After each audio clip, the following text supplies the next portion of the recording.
আর যদি মনে হয় না ভিজে গেলে শরীর খারাপ হবে, দেখুন শরীর সুস্থ আর অসুস্থ সবটাই সৃষ্টিকর্তা রব্বুল আলামিন। দেখো না কেন আমাদের পিছনে বিরাট বড় ষড়যন্ত্র চলছে। সেই ষড়যন্ত্রের মূল কথা হলো দুটো, ভারতে ইসলাম রাখবো না, আর ভারতে মুসলমানরা যদি থাকে ইসলাম ছাড়া থাকতে হবে। আপনারা কি থাকতে রাজি আছেন ইসলাম ছাড়া? আপনাদের তো সেদিকে নিয়ে চলে গেছে, আপনাদেরকে সে জায়গায় পৌঁছে দেওয়া হয়েছে। 14 দিন 15 দিন ধরে রোড বন্ধ করে গান বাজনা হয়, সেখানে সমস্ত কেউ আপত্তি করে না। আপনার 5 মিনিটের আজানের বিরুদ্ধে অনেক বড় বড় সেলিব্রিটিরা নানা রকম বিবৃতি দেয় না। আপনি তো সেদিকে চলে গেছেন। সব থেকে বেশি গরুর গোশত এই ভারতবর্ষ থেকে বিদেশে সাপ্লাই হচ্ছে। সেখানে বড় বড় কোম্পানি আছে, যে কোম্পানির মালিক সব অমুসলিম। সেখানে গোহত্যা হলে সেখানে সমস্যা হয় না। মুসলমান, তোমার ঘরে গরুর গোশত আছে কি নাই পরের কথা, তোমাকে গোহত্যার নামে গো ভক্তরা বারবার হত্যা করছে এই ভারতে। তুমি কি বুঝতে পারছো না? আজকে তুমি চতুর্দিকে তাকিয়ে দেখো, তোমার বাড়াই পুরাতে তোমার মসজিদের মধ্যে ঢুকে তোমার মসজিদের ইমামের জায়গায় পোশাক করা হচ্ছে, তাকে পরের দিন জামিন করে ছেড়ে দেওয়া হচ্ছে। তুমি কি এখনো বুঝতে পারছো না? তোমার ভারতবর্ষের এই বনগাঁ আকাইপুরে রেল স্টেশনে দুজন অমুসলিম ভারতের কি বলে পাকিস্তানের পতাকা বেঁধে মুসলমানদের ঘরে ফাঁসাবার চক্রান্ত করেছিল। হাতে নাতে ধরা পড়লো, তাদেরকে পরের দিন জামিন হয়ে গেল। তাদেরকে আবার কেন্দ্র সরকারের লোকেরা ফুলের মালা দিয়ে স্লোগান দিতে দিতে তাদেরকে নিয়ে আসা হচ্ছে। তুমি কি বুঝতে পারছো না যে তোমাদের বিরুদ্ধে যারাই ষড়যন্ত্র করবে তাদেরকে এই দেশে পুরস্কৃত করা হবে, যারা তোমাদের পক্ষে দাঁড়াবে তাদেরকে এই দেশে বিভিন্ন মিথ্যা কেসে ভরে দেওয়া হবে, আর যারা তোমাদেরকে হত্যা করবে তাদেরকে রাজস্থানের মতো জায়গায় যে আফরাজুলকে হত্যা করেছিল তাকে এমএলএ টিকিট দেওয়া হয়েছিল। তোমরা কি বুঝতে পারছো না? আমরা তো এই 10 বছর ধরে জাগাচ্ছি। বড় দুঃখের সাথে বলছি আমার কম, তুমি যদি বাঁচতে নাও চাও, তোমার এই ছোট্ট ফুটফুটে বাচ্চা ছেলেটা বাচ্চা মেয়েটা কি অপরাধ করেছে তোমার ঘরে জন্ম নিয়ে, তুমি তার কথা একটু ভাববে না? তার ভবিষ্যৎটা কি ভাববে না? সে আগামী দিন স্কুলে যাবে, মুসলমান হওয়ার কারণে রেপ হবে। যারা রেপ করবে, কাশ্মীরে যেমন আসিফাকে রেপ যারা করেছিল তাদেরকে ফুলের মালা দিয়ে তাদের জন্য মিছিল বেরিয়েছিল। তুমি মুসলমান হওয়ার জন্য তোমার ঘরের বেটিটাকে রেপ করবে, আর তাকে যারা রেপ করবে তাকে আগামী দিন সিংহাসনে বসাবার জন্য জনগণ তার পিছনে দাঁড়াবে। কবে বুঝবে আমার কম? এই পানি দেখলে হবে না, ঝড় দেখলে হবে না, তুফান দেখলে হবে না, রোদ দেখলে হবে না, শীত দেখলে হবে না, পুলিশের বুলেটের গুলি দেখলে হবে না, কামান দেখলে হবে না, কোন সরকার বলবে যে আমি বিরোধী হয়ে যাব ওটা দেখলে হবে না। তোমাকে দেখতে হবে তোমার সৃষ্টিকর্তা যাতে রাজি, তোমাকে সেই পথে চলা দরকার। তোমাকে দেখতে হবে তোমার দেশকে বাঁচাবো কোন রাস্তায়, সেই পথে তোমাকে চলতে হবে। তোমাকে দেখতে হবে তোমার পরিবার সন্তানেরা কি করে নিরাপদে থাকবে, সেই রাস্তায় তোমাকে চলতে হবে। এটা চলতে গিয়ে যদি কেন্দ্র সরকার তোমার বিরুদ্ধে যুদ্ধের ঘোষণা দেয়, ওই যুদ্ধটাও তোমাকে অ্যাকসেপ্ট করতে হবে। রাজ্য সরকার যদি বলে তোমার দুশ্মন হয়ে গেছি, তার বিরুদ্ধেও তোমাকে তৈরি হতে হবে।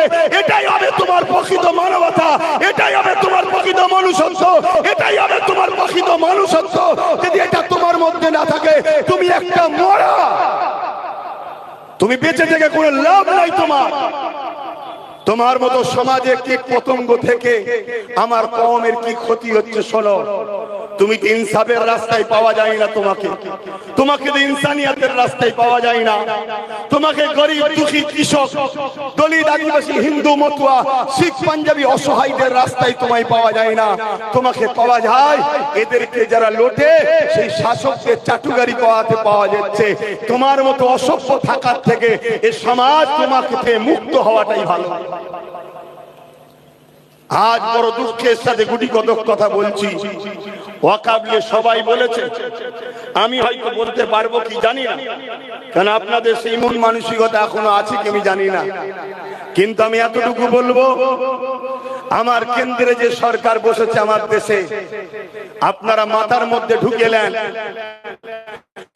এই সরকার আমার দেশের সবচেয়ে বড় ক্ষতি করছে। এই সরকার আমার দেশের সম্পদগুলোকে বিক্রি করছে।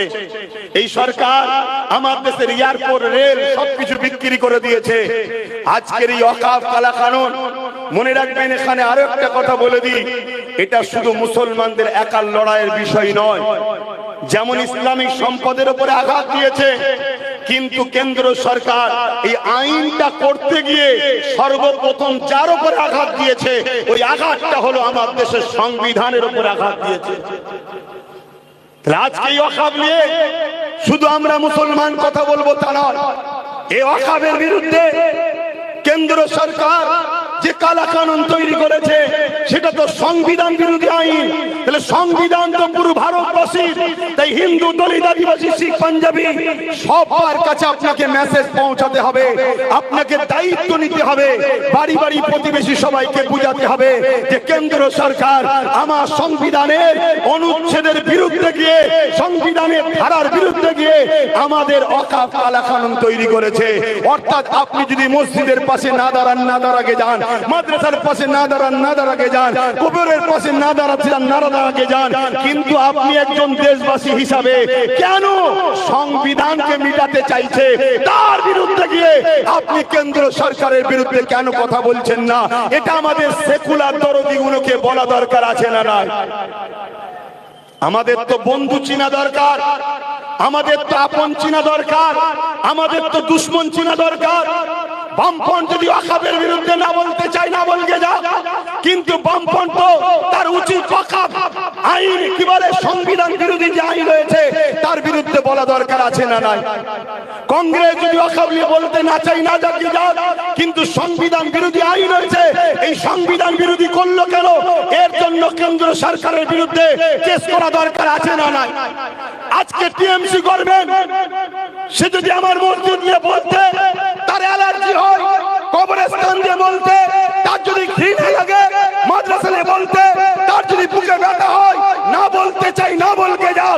কিন্তু টিএমসি গভর্নমেন্টকে সুপ্রিম কোর্টে কেস করা দরকার ছিল। কেন্দ্রের অপরাধ সরকার আমার সংবিধানের বিরুদ্ধে গেছে, এই কেস করা দরকার আছে না নাই? কিন্তু মনে রাখবেন রসুলের মাথাগুলো আলাদা হতে পারে, সবার পিছন এক জায়গায় আছে।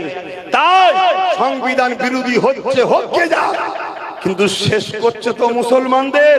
অতএব মোচকে একটু হেসে চুপ থাকো, মোচকে একটু হেসে চুপ থাকো। এইরকম একটা জায়গায় যদি আপনারা এই ওয়াকফ কালা কানুনকে বাতিল করতে না পারেন, আপনাদের জন্য একটা আইন অপেক্ষায় আছে, একটু আগে থেকে শুনিয়ে দিচ্ছি। 2000 আজ থেকে 10 বছর আগে যা বলেছিলাম, আল্লাহ দয়াতে যা বলিয়েছেন আল্লাহ আজকে ঘটছে। আজকে বলে যাচ্ছি, যদি এই আইনকে আমরা বাতিল করতে না পারি, এই কালা কানুনকে যদি আমরা কৃষক বন্ধুদের মতো বাতিল করতে না পারি, তাহলে আজকে আমাদের জন্য একটা আইন অপেক্ষা করছে। ওই আইনটার নাম হলো UCC, uniform civil code. Already আমার ভারতবর্ষের উত্তরাখণ্ডে চালু হয়ে গেছে। ওই উত্তরাখণ্ডের মুসলমানরা তারা তাদের ইসলামী কালচার, ইসলামী রীতিনীতি, ইসলামী আদর্শ অনুযায়ী তারা জীবন ব্যবস্থা পরিচালনা করতে পারছে না। ওটা পুরো ভারতবর্ষে লাগু হবে। আজকে মসজিদের বিরুদ্ধে গেছে, কাল আপনি ভাববেন মসজিদ যদি না থাকে ঘরে নামাজ পড়ে নেবো, আইন হবে, ঘরেও নামাজ পড়তে পারবেন না। আজকে আপনি ভাবছেন মাদ্রাসা যদি চলে যায় চলে যাক, আমরা ছোট ছোট করে নিজের জায়গায় কোরআন হাদিস শিখে নেবো। আগামী দিন বলবে ভারতবর্ষে কোরআন চলবে না, আগামী দিন বলবে ভারতবর্ষে ইসলাম চলবে না, আগামী দিন বলবে আপনার দিন অনুযায়ী আপনাকে চলতে পারবেন না। ওই আইন ওরা তৈরি করবে, কারণ ওরা সংখ্যা গরিষ্ঠ আছে, সংখ্যা গরিষ্ঠ দিয়ে করে নেবে। ওয়াকাফ কালা কানুন করে শুধু টেস্ট করে দেখছে মুসলমান ঘুমোচ্ছে না আমাদের খরিদ্দার হয়ে গেছে। আমার কথা মাইকে বুঝতে পারছেন? আমাদেরকে তো কিনে নিয়েছে। এগুলো করে করে মাঝে মাঝে টেস্ট করে দেখছে কতজন পক্ষে আছে আর কতজন গোলামি কি বলে বিরুদ্ধে গেছে, আর কতজন আমাদের গোলামি স্বীকার করেছে। এগুলো তো টেস্ট করে দেখছে। তো ভাই আমার দুঃখের সাথে একটা কথা বলি, প্যালেস্টাইনের বুকে একজন ইমাম সাহেব একটা খুতবা দিয়েছিলেন। এই 1.5 থেকে 2 মিনিটের খুতবা। জুম্মার দিনে কি 1.5-2 মিনিটের খুতবা হয়? কিন্তু ইমাম সাহেব খুতবা দিয়েছিলেন। কি খুতবা? যে জাতি 40,000 নিজেদের বাচ্চার মৃত্যু দেখে, যে জাতি 80-90 হাজার মুসলমানের ক্ষতিগ্রস্ত ইনজোর দেখে, যে জাতি 20 লক্ষ মুসলমানের ঘর ছাড়া দেখে আজও পরিবর্তন হলো না, ওই জাতিকে আমি ইমাম খুতবা দিয়ে পরিবর্তন করতে পারবো না বলে নামাজ শুরু করেছিলেন। আজকে আমিও বলছি এ জাতিকে, এ সমাজকে আমার মতো আব্বাস সিদ্দিকী বুঝাতে আর পারবে কি জানি না। কেননা এ জাতি দৈনন্দিন জীবনে রোজ দেখছে আমাদের উপরে হত্যা হচ্ছে, খুন হচ্ছে, জুলুম হচ্ছে, আমাদের ওয়াকাফ চলে যাচ্ছে, আমাদের কবরস্থান সবকিছু চলে যাচ্ছে। যদি এ জাতি এখনো পরিবর্তন না হয়, এ জাতিকে বুঝানো মনে হয়, বক্তব্য দিয়ে পরিবর্তন করা মনে হয় আর সম্ভব হচ্ছে না। তবে হ্যাঁ, পরিবর্তন হবে তো বটেই। কবে হবে? যেদিন এ জাতির সংখ্যাটা কমে যাবে। কেন ইতিহাস বলছে যতদিন আমাদের মধ্যে সংখ্যা গরিষ্ঠতা ছিল, আমরা সংখ্যা অনেক ছিলাম, আমাদের মধ্যে হাজারো দলে বিভক্ত হয়ে গেছি আমরা। তাই হাজারো দলে বিভক্ত হয়ে যে এক একজন এক এক দিকে আমাদেরকে টেনে নিয়ে যাচ্ছে। তাই আমরা ইচ্ছা থাকলেও উপায় আমাদের নাই। তাই আমি কথা সংক্ষেপ করছি, কেন আবার পানি আসছে। হয়তো আব্বাস সিদ্দিকী ভিজে শরীর খারাপ হয়, হোক গে যাক।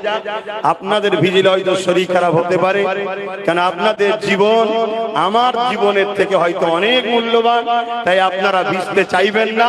তাই আমি সংক্ষেপ করে এতটুকু বলি, এই ওয়াকাফ কালা কানুনকে যদি সত্যি আমরা পরিবর্তন করতে চাই, তাহলে নম্বর 1 হলো যে কথা প্রথমে আসলো, কৃষক বন্ধুদের মতো আন্দোলন করতে হবে।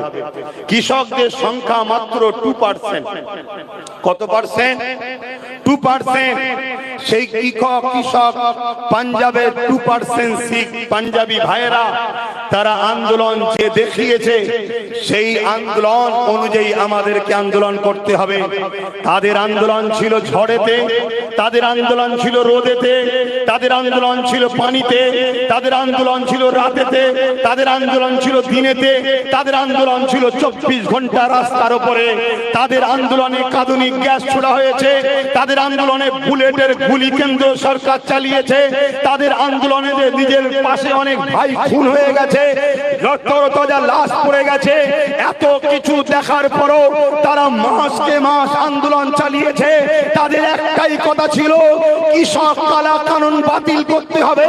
যদি আগামী দিন আমরা এই বর্ষার দিনে এইভাবে যদি আন্দোলন করতে শুরু করি, এই আন্দোলনকে যদি আমরাও বলি, আগামীতে রোদ আসলেও হবে, রাত আসলেও হবে, দিন আসলেও হবে, ঝড় আসলেও হবে, তুফান আসলেও হবে, পুলিশের লাঠি চললেও হবে, গুলি চললেও হবে, বোম চললেও হবে।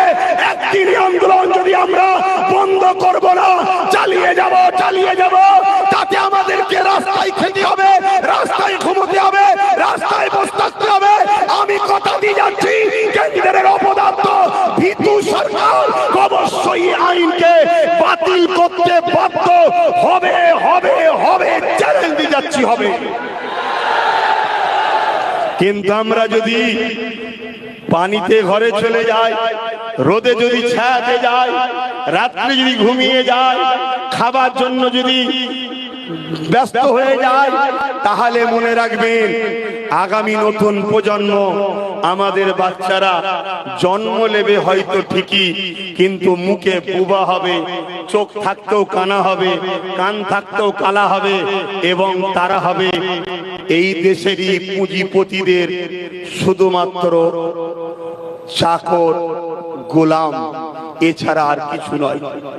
আর আমাদের বেটিরা যদি এইভাবে আমরা জীবন যাপন করি, মনে রাখবেন আগামী দিন এই সমাজের ধনী পুঁজিপতিদের শুধুমাত্র ভাষা খারাপ লাগলো বলতে বাধ্য হচ্ছি, রাতের ভোগের পাত্রী ছাড়া দ্বিতীয় কিচ্ছু হবে না। হ্যাঁ, বিগত দিন বলেছি, আজকে ঘটছে, আজ বলছে আগামী দিন ঘটবে যদি আমরা জীবনের ধারা পরিবর্তন না করি।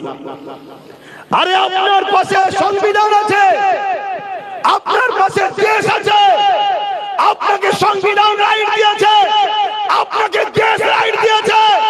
আপনি প্রত্যেকটা অন্যায়ের বিরুদ্ধে আপনি কথা বলবেন, সে দেশের প্রাইম মিনিস্টার আর রাজ্যের সিএম চোখে চোখ রেখে কথা বলার অধিকার দেশ যখন আপনাকে দিয়েছে, সংবিধান যখন আপনাকে দিয়েছে, এই অধিকার যে কাটতে আসবে সে দেশের দুশমন, সংবিধানের দুশমন। তার বিরুদ্ধে আমাদেরকে প্রয়োজন হলে সংবিধানের ডায়েরির মধ্যে থেকে তার বিরুদ্ধে যুদ্ধ করতে হবে। আপনারা রাজি আছেন? তবে তো আপনার পর নতুন প্রজন্ম অধিকার পাবে, তবে তো আপনার নতুন প্রজন্ম ইতিহাস পাবে। আজকে যদি হাফেজ তিতুমুল লড়াই না করতেন, আজকে যদি আশফাকুল্লাহ লড়াই না করতেন, আজকে যদি সৈয়দুনা আবু বকর সিদ্দিক ফুরফুরাবি লড়াই না করতেন, আজকে যদি নেতাজি সুভাষ চন্দ্র বসু লড়াই না করতেন, আজকে যদি সিধু কানু বিরসা মুন্ডা ইনারা ভগৎ সিং লড়াই না করতেন, তাহলে আজকে কি আমরা স্বাধীন দেশ পেতাম? কিন্তু স্বাধীন হয়ে গেছে, ৭৭ বছর চলে গেছে।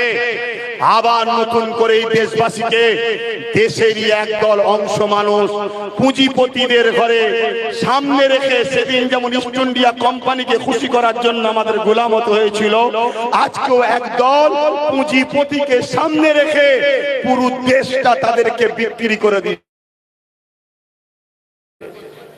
অতএব এই জায়গায় আরেকটা কথা মনে পড়েছে, একটু বলে দিচ্ছি।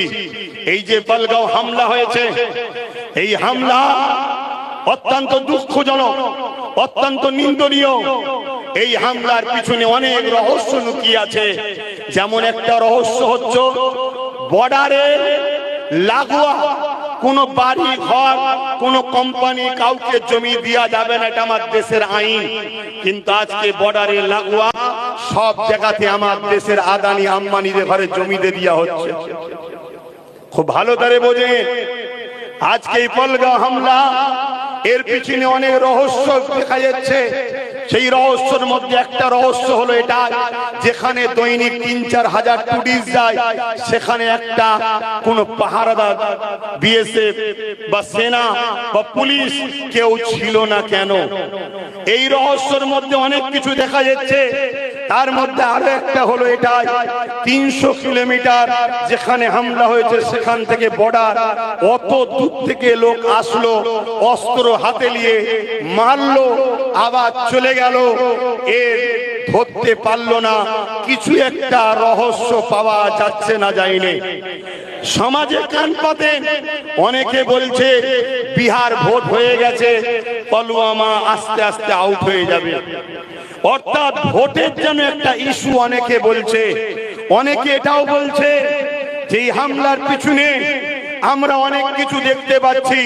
যেমন ভারতবর্ষে পাকিস্তানের হয়ে সব থেকে বেশি কাজ করছে কেন্দ্র সরকারের দলের লোকেরা। কেন যতগুলো ধরা পড়ছে সব কেন্দ্র সরকারের সঙ্গে তাদের সম্পর্ক পাওয়া যাচ্ছে, যারা পাকিস্তানকে খবর দিচ্ছে।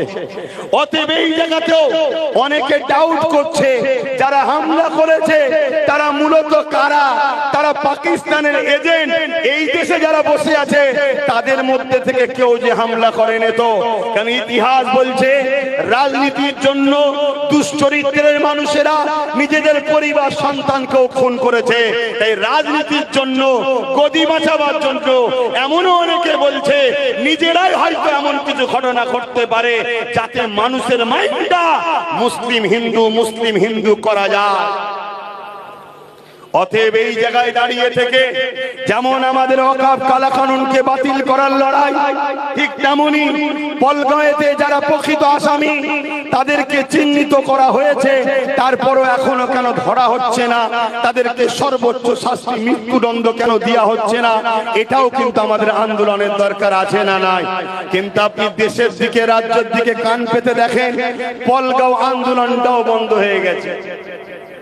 খেয়াল করতে হচ্ছে আন্দোলন বন্ধ হয়ে গেছে। এ সব জন্য একটা সাজানো নাটক। অনেক আবার এটাও বলছে এই হামলা করে পুরো দেশে মুসলিম সমাজের উপরে অত্যাচারের স্কিম রোলার চালাবার একটা পরিকল্পনা, এটাও অনেকে বলছে। তবে আমি আবার ফিরে আসছি, যদি আপনারা বলেন এই আইন ওয়াকফ কালা কানুনকে বাতিল করা সম্ভব আছে, একটা রাস্তা বললাম, কৃষক বন্ধুদের মতো আন্দোলন। আপনারা কি ওয়াকফ কালা কানুন, মসজিদ, মাদ্রাসা, কবরস্থান, দিন ইসলামের ঐতিহ্য, আমাদের ঐতিহ্য আমরা কি সত্যি দিল থেকে বাঁচাতে প্রস্তুত আছি? একটু হাত তুলে বলুন প্রস্তুত আছি। হাত নামান। আগামী দিন যদি এই মাঠেতে আবার ডাকা হয় আপনারা কি আসতে প্রস্তুত আছেন? কালকেই হতে পারে, আসতে পারবেন? সত্যি বলছেন আসতে পারবেন? এইভাবে আন্দোলন করতে হবে, রাত বলে নয়, দিন বলে নয়। মাঠে যাবার সময় বললে হবে না, অফিস যাবার সময় বললে হবে না, কাজ কামের সময় বললে হবে না। আপনাকে আপনার মূল্যবান সময় যতক্ষণ না ত্যাগ করতে পারবেন, মূল্যবান কাজও আপনার দ্বারা সম্ভব নয়। তাহলে নম্বর 1, কৃষক বন্ধুদের মতো আন্দোলন করতে হবে, তাই তো নাকি? আর এই কৃষক বন্ধুরা সাকসেসফুল হয়েছিল কি করে? আর একটা রহস্য হলো পাঞ্জাব সরকার কৃষক বন্ধুদের সাথে ছিল। আপনারাও কি রাজ্য সরকারকে পাশে পাওয়া দরকার আছে না নাই? জোরে বলুন, দরকার আছে না নাই? তাকে আমরা ভোট দেবো কি না দেবো সেটা আমাদের অধিকার, কিন্তু সে এখন আমার রাজ্যের সিএম। 26-এর ভোটের আগে পর্যন্ত তার উচিত হবে বাংলার প্রত্যেকটা জনগণকে সমানভাবে দেখা। তাহলে পাঞ্জাব সরকার যদি কৃষক বন্ধুদের সাথ দিতে পারে, আমাদের ভোট নিয়ে তুমি বারবার ক্ষমতায় এসেছো, তুমি বারবার বলেছো মুসলমান ভাই আমাকে জিতিয়েছে। আজকে মুসলমান যখন মসজিদ হারাবার ভয়ে কাঁপছে, কবরস্থান হারাবার জন্য টেনশনে আছে, তার বাপ মাকে কোথায় দাফন দেবে চিন্তায় আছে, তুমি বাংলার মুখে দাঁড়িয়ে বলছো দিল্লি চলে যাও। এ কথা তোমার মুখে মানাই নে। তুমি যদি এই ভুলটা শুধরাতে চাও, তোমাকে 26-এর আগে সুযোগ দিচ্ছি, তুমি অবিলম্বে রাস্তায় নামো, সুপ্রিম কোর্টে কেস করো, তুমি তোমার বিধানসভাতে নিন্দা বিল পাস করো, তুমি পাস করো। আমার বাংলাতে এই আইন হতে দেবো না। এই 3টে কাজ তোমার থেকে আমরা দেখতে চাই। আমার সাথে কারা একমত একটু হাত তুলে দেখা। নাম্বার 1, সুপ্রিম কোর্টে তোমাকে মামলা করতে হবে। নাম্বার 2, তুমি তোমার রাজ্যের বিধানসভায়, তোমার সংখ্যা তো বেশি, তুমি এখান থেকে বিল পাস করো যে আমার রাজ্যের এমএলএরা বলছে হতে দেব না, এটা নিয়ে কেস করো, তাহলে গুরুত্ব বাড়বে না কমবে? নাম্বার 3, তুমি পাঞ্জাব সরকারের মতো তুমিও বলো যে তোরা আন্দোলন কর, তোদের থাকা খাওয়া গাড়ি ভাড়া তোদের সবকিছু আমি দেবো, আন্দোলন কর। কেন? তুমি তো নিজেই বলছো আমি বিজেপির বিরুদ্ধে। তাহলে বিজেপির বিরুদ্ধে যখন আন্দোলন, তোমার তো মাইনাস পয়েন্ট, তোমাকে হেল্প করা দরকার। কি ভাই, ঠিক তো নাকি? কিন্তু না, তুমি আমাদেরকে বোকা বানাবার জন্য বলছো বিজেপির বিরুদ্ধে, কিন্তু তুমি তো মালদা থেকে আম পাঠাও, তুমি তো মাঝে মাঝে জামা কাপড় পাঠাও, পাঠাও, তুমিই তো মাঝে মাঝে আবার কে কি খাবার পছন্দ করে সে খাবারটা পাঠাও, তুমিও মাঝে মাঝে রাজ্যে না হলো উড়িষ্যায় গিয়ে এক টেবিলে বসে খাও। এগুলো কি তাহলে আজকে প্রমাণ হচ্ছে তুমি আমাদের সেজেছো, মূলত তুমি আমাদের নয়? যদি এটাই হয় তাহলে তোমাকে আমরা জানিয়ে দিই আমরা সেই মুসলমান। হতে পারে আমাদের মধ্যে অনেক আছে মতনৈক্য জুজিয়াত মাসলা নিয়ে, হতে পারে আমাদের মধ্যে অনেক আছে বিভিন্ন সংগঠন, কিন্তু মনে রাখবেন এই সংগঠন আগেও ছিল, এই জুজিয়াত মাসলা নিয়ে আলোচনা আগেও ছিল। কিন্তু বুদ্ধদেব যখন বলেছিল মাদ্রাসায় জঙ্গি তৈরি হয়, মুসলমান চুপ করে গিয়েছিল, আন্দোলন সেইভাবে না করলেও চুপ ছিল ঠিকই, কিন্তু ঠিক সময় বুদ্ধদেবের বিরুদ্ধে সুইচ টিপে জনমের মতো বুদ্ধদেবকে সরিয়ে দিয়েছে। ঠিক না বেঠিক? ও আর জীবনে আসতে পারবে? এমন জায়গায় তো চলে গেছে সেখানে আসার উপায়ও নেই। কথা মাথায় ঢুকছে না? ঢোকে নেই। কিন্তু তাহলে তোমাকে সাবধান করে দিচ্ছি, এটা আমাদেরকে আঘাত দিয়েছে না দেয়নি? হ্যাঁ, তোমার সঙ্গে কারো পছন্দ ভোটের নাও থাকতে পারে, মানুষের নিজের স্বাধীনতা আছে, কিন্তু তুমি রাজ্যের সিএম হো, মুসলমানদের এই দুঃখের সময় এত বড় কথা তোমার মুখে ঠিক শোভা পাইনি। দ্বিতীয় নম্বর কথা, আমি ওই সকল আন্দোলন বন্ধুদের বলবো যারা ওয়াকফ কালা কানুনের বিরুদ্ধে হঠাৎ করে আন্দোলন করতে নেমেছিলেন, ঠিক আছে তারপরও তো নেমেছিলেন, কিন্তু হঠাৎ করে আন্দোলন বন্ধ করে গায়েব হয়ে গেলেন কেন? ও দিল্লিতে করতে বলেছে তাই আপনি চুপ করে গেলেন? আপনি কি আপনার নিজের শুধুটা বোঝেন? আপনি কি সমাজের কথা বুঝবেন না? আপনি কি জানেন মীর জাফর কি করেছিল? মীর জাফর সে প্রথমে সিরাজউদ্দৌলাকে শেষ করলো, ব্রিটিশ তার দ্বারা সিরাজউদ্দৌলাকে মিটালো, তারপরে কিন্তু সিরাজউদ্দৌলা মিটাবার পর মীর জাফরকেও কিন্তু ব্রিটিশরা শেষ করেছে। তাই আমি আহ্বান জানাচ্ছি, আপনারা যারা আন্দোলন করতে নেমেছিলেন, আন্দোলন বন্ধ করে দিয়েছেন, আবার নাবুন। যদি আব্বাস সিদ্দিকী পছন্দ না হয় বাপ থেকে যান আব্বাস সিদ্দিকী, এই ম্যাটার আব্বাস সিদ্দিকী নয়, এই ম্যাটার আপনার ইমানের, এই ম্যাটার আপনার মসজিদের, এই ম্যাটার আপনার কবরস্থানে, এই ম্যাটার আপনার দিনের। আপনি আন্দোলন করুন, তবে আপনার কাছে হাত জোর করে বলছি আব্বাস সিদ্দিকী যেন আপনার বিরুদ্ধে না বলতে পারে। তাই রাজ্যের দালালি সেন্টারের বিরোধী এরকমটা না হয়, আপনি বিরোধী করবেন সেন্টারের আইনের বিরুদ্ধে, ঠিক তেমন হুঁশিয়ারও দেবেন। আপনি দিল্লি চলে যান বলেছেন, এই কথাকে আপনাকে উইথড্র করতে হবে। একমত তো নাকি? জোরে বলে একমত তো নাকি? জোরে বলে একমত তো নাকি? আমি বলছি না আমাকে নিতে হবে, আমায় বাদ দেন, আমি খারাপ বাদ দেন আমাকে, কিন্তু মসজিদটা কি দোষ করলো? মাদ্রাসাটা কি দোষ করলো? আজকে মসজিদ যখন বাবরি শহীদ হয়েছিল, বাবরিদের প্রত্যেকটা ইট আমাদের জন্য কেঁদেছে, বাবরিদের প্রত্যেকটা বালি আমাদের জন্য কেঁদেছে, আমাদেরকে ডেকে ডেকে বলেছে, হে আমার কওম মুসলমান সমাজের মানুষ, তোদের খোদার ঘরকে কিভাবে সন্তানরা হত্যা করছে দেখ, তোরা কি জাগবি না? তোরা কি উঠবি না? আজকে পুরো দেশের মসজিদকে দখল করতে চাইছে, এখনো কি আমরা জাগবো না? এখনো কি আমরা উঠবো না? তাই প্রথম নম্বর বললাম, আন্দোলনের মতো আন্দোলন চলবে না, বন্ধ হয়ে যাবে। যত আন্দোলন বাংলায় হবে, বিশেষ করে বাংলায়, কেন বাংলায় সংখ্যালঘু মুসলমানের সংখ্যা হলো 40%। শোনো বন্ধুরা, শোনো, 40%। আমি চ্যালেঞ্জ দিচ্ছি, রাজ্য সরকার আমার সঙ্গে ডিবেটে আসুক বা আমার মোকাবেলায় আসুক, 40% হলো বাংলায় মুসলমানদের সংখ্যা। যদি 40% না হতো তাহলে বাংলা ভাগের জন্য এত তাড়াহুড়ো এরা করছে কেন? আপনারা জানেন বাংলা ভাগ করতে চাইছে, এ খবরও তো রাখেন। বড় দুঃখ আমার কওমের উপরে, কেন 40% কোনদিন যদি মাথা চারা দিয়ে উঠে বলে এ সমাজের এসসি এসটিদের উপরে জুলুম বন্ধ করো, এ সমাজের মতুয়াদের উপরে জুলুম, আদিবাসীদের উপরে জুলুম যেটা হচ্ছে বন্ধ করো, ওই ভাইয়েরা আমার অপেক্ষায় বসে আছে কবে আমরা তাদেরকে পাশে নেব। তাদের ঘরে যদি আমরা হাতটা লম্বা করে দিই, যেমন নওশাদ হাত লম্বা করেছে, হু করে তারা সব নওশাদের সাথে মিশছে, জানেন তো? ঠিক এইভাবে তারাও যদি চলে আসে, তাহলে এই বাংলায় সংখ্যা লঘু যাদেরকে বলা হচ্ছে মুসলিম 40%, আর তাদের মিলিয়ে আমরাই হয়ে যাব 70-75% মজলুম। যারা এই মজলুমরা যদি এক হয়ে যায়, কিন্তু আমাদের ঘরে আওয়াজ তুলতে হবে, তারা চাইছে আমরা আওয়াজ তুলি। তো চলে আসুন, দ্বিতীয় অপশন হচ্ছে কি? দ্বিতীয় অপশন হচ্ছে সুপ্রিম কোর্টে কেস যখন কোন আইন হয়ে যায়, ওই আইনকে রুখতে গেলে আইনের দ্বারা রুখতে হবে।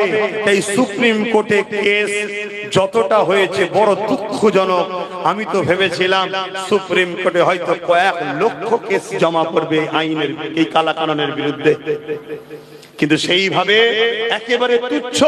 তবে ধন্যবাদ জানাই ওই সকল রাজ্যের রাজ্য প্রধানদের ঘরে, সিএম দের ঘরে, 8টা রাজ্যের সিএম, রাজ্যের প্রধান তারা কেস করেছে। তার মধ্যে তামিলনাড়ু সেই সরকার মাত্র 5% মুসলমান, তারা সরকার কেস করছে, তারা আন্দোলন করছে। আর এখানে 40% আমরা কেস করছি না। মাফ করবে, কষ্ট লাগলে ক্ষমা করবেন, কেন বুঝতে পেরে গেছে আমরা খরিদ হওয়া গোলাম এদের হয়ে গেছে, তাই গুরুত্ব দিচ্ছে না। এই গোলামীর স্বাদ থেকে বেরিয়ে একে জবাব দিতে হবে যে উম্মতে মুহাম্মাদীকে খরিদ করার কোন মা সন্তান জন্ম দিতে পারেনি, এটা প্রমাণ করতে হবে আমাদের ঘরে।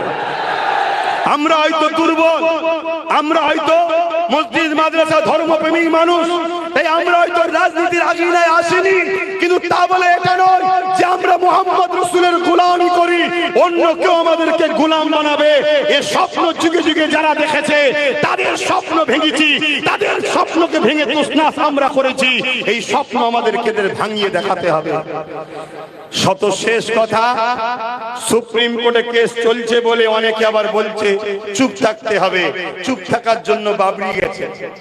তাহলে সুপ্রিম কোর্টে যেমন কেস চলছে চলবে, শত শেষ আর একটা অপশন আপনাদের কাছে দিচ্ছি, যেটা আমার মধ্যে মত জেগেছে, বলতে পারি তো নাকি? আপনাদের আবার ব্যথা হবে না তো?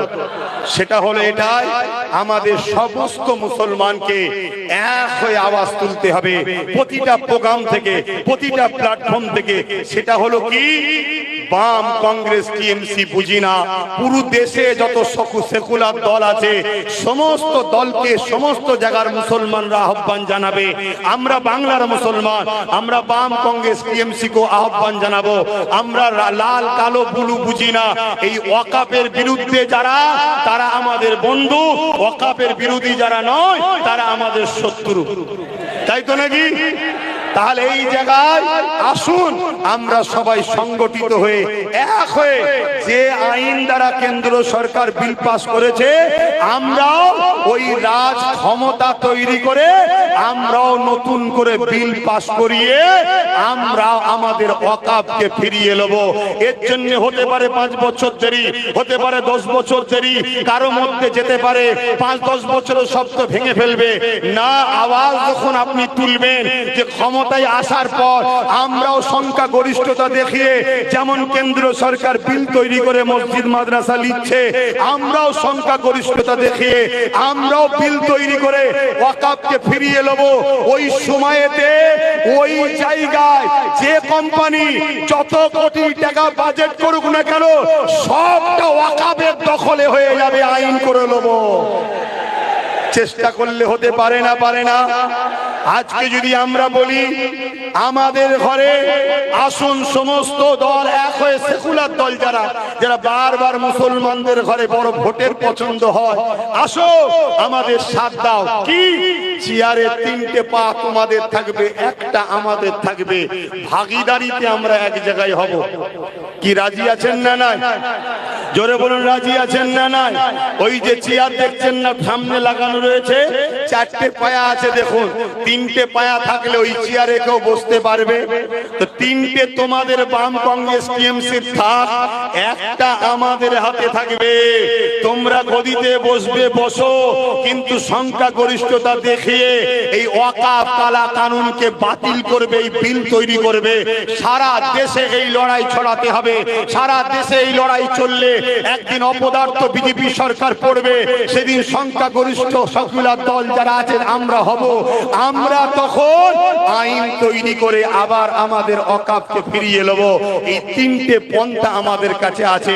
চতুর্থ কোন পন্থা থাকলে একটু জানাবেন, আমি সেটাকেও আগামী দিন প্রচার করব। এই 3টে ছাড়া কোন পন্থা আমাদের কাছে নেই। নাম্বার 1, কৃষকদের মতো আন্দোলন দ্বারা এটাকে রুখা যেতে পারে, কিন্তু কৃষকদের মধ্যে গাদ্দার নাই, মুসলমানের মধ্যে মুনাফেক গাদ্দার আছে। এটা ভয় হচ্ছে, তাই তাই দ্বিতীয় অপশন হলো কি সুপ্রিম কোর্টে কেস, কিন্তু সুপ্রিম কোর্টে কেস তো চলছে, সুপ্রিম কোর্টকে সম্মান করি, কিন্তু জজ সাহেব যিনি আছেন তিনি আস্থার উপরে বাবরির বিরুদ্ধে রায় দিয়েছিল, তাই ওখানে কেস চলবে ঠিকই, কিন্তু নাকে তেল দিয়ে ঘুমানো যাবে। নাম্বার 3, যে শক্তি দ্বারা ওরা বিল করেছে ওই রাজ শক্তি দখল করতে হবে। আমার কথা কি কষ্ট নিলেন? 3 নম্বরটা কি খারাপ লাগলো?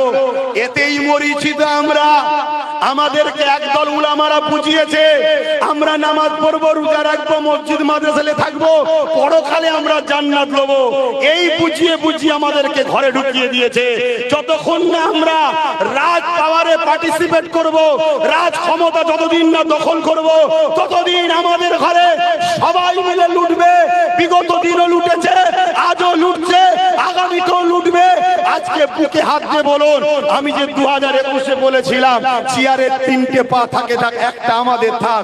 ধরুন রাজ্যে যে সরকার আছে তিনি ধরুন বসেই আছে সরকারে, কিন্তু তিনার পা 3টে আর একটা আমাদের যদি লাগানো থাকতো আজকে বলতে পারতো এই চেয়ারে বসে দিল্লি যাও। সত্যি করে বলুন পারতেন? কেন পারতেন না? তিনি জানে একটা পা ওদের বিরুদ্ধে আঘাত দিয়ে কথা বললেই পা খুলে নেবে, সরকার পড়ে যাবে। তাহলে আমাদের রাজ পাওয়ার দরকার আছে না নাই? আমরা আলেম উলামা, পীর পীরজাদা, মুফতি, মাওলানা, ইমাম, আমরা না হয় হাটে মাঠে রাস্তায় প্রকাশ্য নেবে রাজনীতি করব না, কিন্তু আমরা আমাদের মুসলিম সমাজের যুবক ছেলেদের রাজনীতির কন্ট্রোল আমরা করব, আমরা ছেলেদেরকে পরিচালনা করব, আমরা আমাদের 40%কে শিখাবো কিভাবে রাজনীতি করতে হয়, কিভাবে ইনসাফ ইনসানিয়াত প্রতিষ্ঠিত করতে হয়। এটা যখন ইসলামে হারাম নয়, তাহলে আমরা উলামারা কেন পিছিয়ে আছি? আল্লাহর রাস্তায় বলছি আলেমদের ঘরে, নবী আল্লাহর রাসূলের ওস্তাদ দিয়ে বলছি ইমামদের ঘরে, আসুন সময় হয়েছে, ঐক্যবদ্ধ হন, সংগঠিত হন, একত্রিত হন। আপনার যদি মনে হয় আব্বাস সিদ্দিকী তোমার কথা শুনলে আমার 3000 টাকা চলে যাবে, আমি আপনাকে জবান দিয়ে যাচ্ছি, আমি যে রাস্তা দেখাচ্ছি এই রাস্তায় একটু চলুন, হয়তো চলতে গিয়ে একটু কষ্ট হবে, কষ্ট যত বেশি হয় ফল তত মিষ্টি হয়। আমি কথা দিয়ে যাচ্ছি আমাদের ওয়াকাফের এত টাকা আছে, প্রত্যেকটা ইমাম 20,000 করে টাকা মাসে মাইনে পেতে পারে। কেন বুঝছেন না আপনারা? কেন বুঝছেন না? ভাবছেন আব্বাস সিদ্দিকী সম্মানে চলে গেল, এত জোরে চিল্লাচ্ছে। আল্লাহ সাক্ষী রেখে বলছি, জাত পাকের কসম করে বলছি, জাত পাকের কসম করে বলছি, আমি আমাকে নিয়ে 1 সেকেন্ডের জন্য ভাবি না, আমি আমাকে নিয়ে 1 সেকেন্ডের জন্য চিন্তা করি না। আমি এমন একটা পরিবারের সন্তান, আমার জন্য আপনারা ভিজে দাঁড়িয়ে আছেন। আমি এমন একটা পরিবারের সন্তান, আমি যেখানে যাই আপনারা ছুটে যান। আমি এমন একটা পরিবারের সন্তান, আমাকে দেখে হাতে পয়সা গুঁজে দেন। আমি এমন একটা পরিবারের সন্তান, আমি যদি অন্য কোনো জায়গায় চলে গিয়ে বলি তোমার দেশে আমি থাকতে চাই, ওয়েলকাম করে নিয়ে নেবে, এমন একটা পরিবারের সন্তান আমি। আমি আমার দেশকে ছেড়ে যাব কেন? আমি আমার দেশকে ধ্বংস হতে দেব কেন? আমি আমার মসজিদ মাদ্রাসা ছেড়ে যাব কেন? এজন্য চিল্লাচ্ছি আপনাদের কাছে এসে, অনুরোধ করছি আমার ভাইয়েরা, ভুল বুঝবেন না আমাকে। প্রত্যেকটা উলামা, প্রত্যেকটা ইমাম, প্রত্যেকটা হাফেজ খোলা ডাক দিচ্ছি, প্রতি জুম্মায় ঘরে থাকি, আসুন। যদি আসতে না পারেন কারো হাতে চিঠি লিখে আপনার নাম ফোন নাম্বার দেন যে আমি আপনার সাথে আছি। প্রকাশ করব না আপনার নাম, একদিন প্রকাশ করব, যেদিন আমরা সংগঠিত হয়ে যাব সেদিন প্রকাশ করব। আজকে বলুন তো, আমরা 30-40 হাজার আলেম উলামা ইমাম যদি এক জায়গায় হতে পারি, যত কমই হোক 1 কোটি মুসলমান আমাদের সাথে আছে। কেন প্রত্যেকটা ইমামের যত কমই হোক 200-500 করে লোক হবে? কথা ভুল বলছি? তাহলে এভাবে যদি আমরা 40-50-30 হাজার আলেম উলামা ইমাম এক জায়গায় হতে পারি, তাহলে যত কমই হোক 1 লক্ষ যুবক আমাদের পাশে। আর আলেম উলামা ইমামদের জন্য যুবকরা বুকে তাজা খুন দিতে রাজি আছে, ঠিক না বেঠিক গো? বলো, দিতে পারবে না? পারবে না? তোমাদের সামনে তোমার নবীর ওয়ারিসকে অপমান করা হবে, তোমাদের সামনে তোমার নবীর ওয়ারিসকে মারা হবে, তোমরা যুব সমাজ কি চুপ থাকবে? এই গতকালকে পরশু দিনে আমার আমানুল্লাহ ভাই রয়েছেন, উনি সময় নেই বলে বলতে পারেনি, ওটা আমি বলে দিয়ে যাচ্ছি। ক্যানিং এতে তিনজন আলেম মানুষ তারা বাজারে গেছে প্রয়োজনের জন্য, তাদেরকে অপমান করেছে, তাদেরকে বেউজ্জতি করেছে। যে অপমান, যে বেউজ্জতিটা একটা আলেমের সঙ্গে হয়েছে বলে খুলে বলতে পারছি না, যে অপমান, যে বেউজ্জতি ভাষায় বলা যাবে না, তার সঙ্গে জড়িয়ে আছে কে? নিউ টাউন থানার একজন পুলিশ সেখানে তার সঙ্গে জড়িয়ে আছে, তারা অপমান করছে। ঠিক বলছি তো? এ ঘটনা ঘটেছে তো? তাহলে আজকে বলুন, এখনো কি উলামা ভাইরা জাগবেন না? এখনো কি আলেমরা জাগবেন না? আমি প্রত্যেকটা ইমামকে বলছি, আমি ছোট মানুষ, আপনারা নেতৃত্ব দেন, আপনাদের পিছনে আমি থাকবো, কিন্তু নেতৃত্ব শর্ত একটাই হবে, গাদ্দারি নয়। এই জাতিকে বাঁচাবো জীবন দিয়ে হলো, তাহলে আপনাদের সাথে আমি আছি। কিন্তু লোক জড়ো করে মোটা অঙ্কের টাকা নিয়ে ঘরে ঢুকে যাব, বলবো হচ্ছে না, এরম কথা বললে হবে না, হচ্ছে না বললে হবে না। এদেশ কারো বাবাকালীন সম্পত্তি নয়, এদেশ কারো জমিদারি নয়, এদেশ কারো ব্যক্তিগত পুঁজিপতিদের নয়। এদেশ প্রত্যেকটার। যদি ব্রিগেডে বন্ধ করতে পারে সম্মেলন, ব্রিগেডে যদি বিজেপি করতে পারে সম্মেলন, ব্রিগেডে যদি কোন ধর্মের মানুষেরা তাদের ধর্মীয় প্রোগ্রাম করতে পারে, এই ব্রিগেডে যদি টিএমসি প্রোগ্রাম করতে পারে, এই ব্রিগেডে যদি সবাই করতে পারে, তাহলে আমরা কেন করতে পারবো না? এই কৈফিয়ত নিয়ে ব্রিগেড আগামী দিন আমি আব্বাস সিদ্দিকী চ্যালেঞ্জ করব, আপনারা আমার ডাকে যেতে রাজি আছেন? রাজি আছেন? আমি দেখতে চাই কারোকে, আমি দেখতে চাই, তবে হ্যাঁ পাকাপোক্ত কাজ করেই করা হবে। কিন্তু খবর পেলে আপনাদেরকে যেতে হবে। খাওয়া কি বলে, গাড়ি ভাড়া খাওয়া দিতে পারবো না। দিল থেকে বলুন, ব্রিগেড হওয়া দরকার আছে না নাই?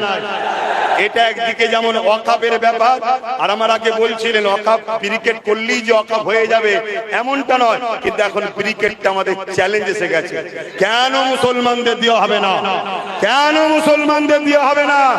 যদি সেখানে আমার হিন্দু ভাইয়েরা তারা তাদের গীতা পাঠের জন্য পেতে পারে, 100% ঠিক করেছে, পাবে না কেন? তাদেরও তো ব্রিগেড, আমি বিরোধী নয়, কিন্তু সবাই যদি পায়, বাম পাবে, কংগ্রেস পাবে, টিএমসি পাবে, বিজেপির মতো অপদার্থ দেশ যারা দেশকে ক্ষতি করছে তারাও যদি পায়, তাহলে আমরা দেশের জন্য উলামারা 70,000-এর উপরে দিল্লিতে জীবনকে ব্রিটিশদের তাড়িয়েছি, আমরা তাদের উত্তরসূরি, আমরা কেন ব্রিগেড পাবো না? তাই চ্যালেঞ্জের সাথে ব্রিগেড করতেই হবে, এটা আমাদের অঙ্গীকার। তবে সেই দিন ব্রিগেডে আমি ডাক দেবো, আপনারা যাবেন তো নাকি? এই আশা রাখছি, আর কথা বাড়াচ্ছি না। বুঝতেই পাচ্ছেন আবার মেঘলা হয়ে আসছে, যদি আরো পানি হয় হোক, আল্লাহ আমাদের পরীক্ষা নিতে পারেন, ঠিক না বেঠিক? যে বান্দা তুমি তোমার জন্য চিল্লাচ্ছ না, আমার জন্য চিল্লাচ্ছ, দেখতে তো হবে। কি দেখবে না? হ্যাঁ, নিজের স্বার্থে চিল্লালে ঠান্ডা থেকে বেরোবে না, রোদ থেকে বেরোবে না। একটু কেউ যদি বলে গোলাগুলি করলে দুশ্মন হয়ে যাব, আর করবে না। আর আল্লাহ ও রাসূলের স্বার্থে হলে এই কথাই বলবে, রাজ্য সরকার তুমি যদি আমার ওয়াকাফের বিরুদ্ধে হও, তোমার সঙ্গে আমি চ্যালেঞ্জ দিচ্ছি, তুমি সব থেকে বড় দুশ্মন আমাদের। কথা ঠিক না বেটি? হ্যাঁ, থাকতে পারে তোমার পুলিশ বোম সব থাকতে পারে, কিন্তু তুমি আমার মসজিদ মাদ্রাসার বিরুদ্ধে গেলে আমি তোমাকেও চিনি। হ্যাঁ, এটা হবে আল্লাহ রাসূলের জন্য। যা কথা সংক্ষেপ করছি, আপনারা সুস্থ থাকেন, ভালো থাকেন, ঘরে গিয়ে সরষের তেল ভালো করে মাথায় দেবেন, দিয়ে গোসলটা করে নেবেন, বিসমিল্লাহ বলে মাথায় পানি দেবেন, সব যা রোগ ছিল আরো বেরিয়ে চলে যাবে। আল্লাহর উপর ভরসা আছে না নাই? যান, সকলে সুস্থ থাকেন। একটু উঠে দাঁড়িয়ে একটা স্লোগান দিতে দিতে যাবেন। সকলে উঠে দাঁড়ান, একটু সকলে উঠে দাঁড়ান, সকলে বলুন নারে তাকবীর, নারে তাকবীর, নারে তাকবীর। কোরআন ও সুন্নাহ, কোরআন ও সুন্নাহ, দ্বীন ইসলাম, দ্বীন ইসলাম। ভারতবর্ষ, ভারতবর্ষ, ভারতবর্ষের সর্বধর্মের মানুষের ঐক্য, ভারতবর্ষের সর্বধর্মের মানুষের ঐক্য, ভারতবর্ষের সংবিধান, ভারতবর্ষের সংবিধান, ভারতবর্ষের সেনাবাহিনীগণ ভারতবর্ষের বিএসএফ গো, ভারতবর্ষের প্রশাসন বন্ধু গো, নারে দিবে। আল্লাহ ছাড়া দ্বিতীয় কাউকে ভয় করবেন না। দেশের সঙ্গে কখনো গাদ্দারি করবেন না, গাদ্দারদের সাথও দেবেন না। আসসালামু আলাইকুম। অনেক কষ্ট দিলাম, অনেক কষ্ট দিলাম, অনেক কিছু বললাম। কেউ